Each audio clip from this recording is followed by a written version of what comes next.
Mario, you accomplished so much in your career. Now, the long trek to become an owner.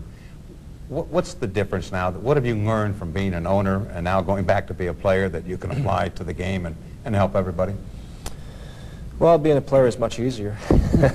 That's for sure. It's, but I've learned a lot the last couple of years in the front office and working with some great people, with Ken Sawyer and Tom Rooney, Craig Patrick, of course, on the hockey side, and it's something that I truly enjoy. I learn about the business of the game, of course, and about sponsorship and selling tickets and the relationship with the fans. But I think being a player is certainly much easier. All you have to do is get yourself in shape, go on the ice, and play the game that you love, that you've been playing since you were a little boy, and it's certainly I think much easier to be a player. How do you convince players, or how do you tell them that you've been on both sides and you know what has to be done for it to make sense and make things work? Well, that's going to be obviously difficult. As an owner, it's very difficult for me to talk to the players about what needs to be done in the future. I think that's going to be up to Mr. Goodnow and Mr. Bettman to get together and do what makes sense for hockey, for the National Hockey League, and for the players. I don't see this as the owners against the players or the players against the owners. We're all in this together to try to make it work for everybody, and especially for the fans. We've been supporting this great game for many years, so I think at the end of the day everybody's going to have to give a little and do what's right for the game. Mario, you started skating at 3. When's the first time that somebody said, look at that kid skate, or you knew about somebody saying something about what you could do? Well, it was pretty early, but as far as I can remember, probably when I was 8, 9, 10 years old. We used to go on the road and play in different tournaments around Quebec City and Montreal, and there was always a lot of people, a lot of media there, and so it was something special to win all those tournaments back then. It was very, very exciting. I don't think people realize. I mean, media has been following you for a long time. Yeah. And it's something that over the years I'm starting to feel a lot more comfortable with. I understand now that I've been away from the game for 3 years. I understand how important it is to deal with the media, and especially the fans. The fans want to know a lot more about yourself and your family and your character, and I'm willing to share that at this point. Speaking of family, you certainly have a very close family in Montreal. Mm-hmm. Can you tell us a little bit about that upbringing and how influential they were on you?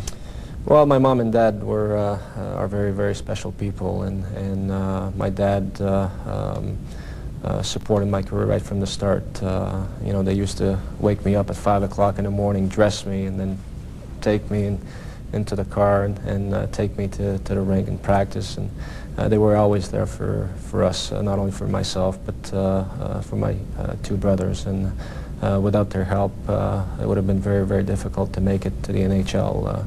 I think every young kid that grew up needs a lot of support from their family, and I feel very fortunate that I have a great family to support me. Yeah, you do, and I mean, you really have to realize how close Mario is to the family. Every time we would go to Montreal, every time to go back, they would all join him for dinner and That's right. and be a part of it. And I know you stay in touch. What was your mother's reaction? I know she probably went crazy when she found out you were going to come back. Yeah, she was crying on the phone. I talked to him on my dad's birthday on December 5th. I called my dad and I told him that I was thinking about coming back.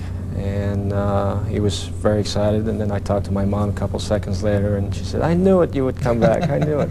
Because all along, since I retired, she would say, Mario, is there a chance you might come back? You can still play, you can still be the best. And when I told her, it was something special, and she's in Pittsburgh now, and she's going to be there for the next couple of weeks, and she's very excited to see the first game. And it's special to you too to be able to tell her that I know you and I know her too. Yeah. And it is. It meant a lot to be able to tell her. Going back to those years that you were at 9 or 10, I started thinking about when you were in Montreal and the Canadiens dynasty teams of that time. And that had to be a big influence on you. And I know Guy Lafleur was a hero of yours, but I started thinking about all the other players on that team and looking about how you played the game. Peter Mahovlich, with the work and the tall and the rangy type of center which you are. Larry Robinson with the long passes. and I started thinking, you know what? He watched a lot of those games. He had to borrow a lot from what he saw from those Canadian teams. Oh yes, you know, the teams that they had in the 70s and early 80s were incredible.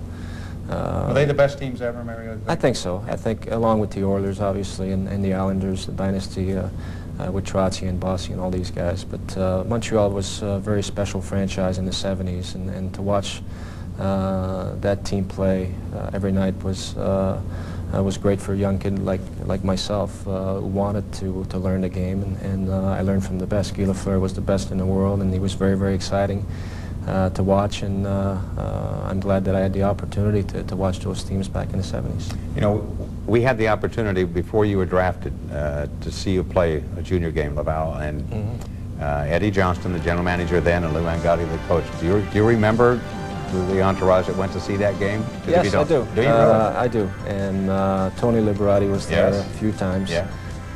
with Mr. DeBarlo, and I was aware of that they came a couple times to see me down the stretch in the playoffs, and it's something that was special, obviously, to have people fly from the States to come to Canada and see me play. It was something special. Well, that particular game that I saw, the only one I did see you play junior, yeah, I don't know if it was a playoff game or not, but you were down, you ended up losing the game. You were down 6-0, but in the third period you had a breakaway. And I'll give you 3 guesses what you did with the puck. Top shelf. Yes. That was my favorite shot back then. Still is, but now that I'm playing the NHL, I have to mix it up a little bit. Go back to that time when you were down to the situation where probably either Pittsburgh or New Jersey was going to draft you, and you had a pretty good idea that was going to happen. Did you look at the papers to see what was going on? Because, I mean, it was a battle for last place. I mean, it was an incredible battle to find out who could finish last. Were you watching that? Oh, yeah. Every day I would pick up the paper and see who won the night before. And it was a tight race, and they did everything they could to lose the game.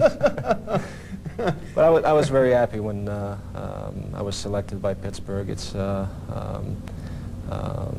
now a great franchise, and I knew Eddie from back home, so it was special to go somewhere where I knew at least a couple people. Stay tuned, more Mario to come.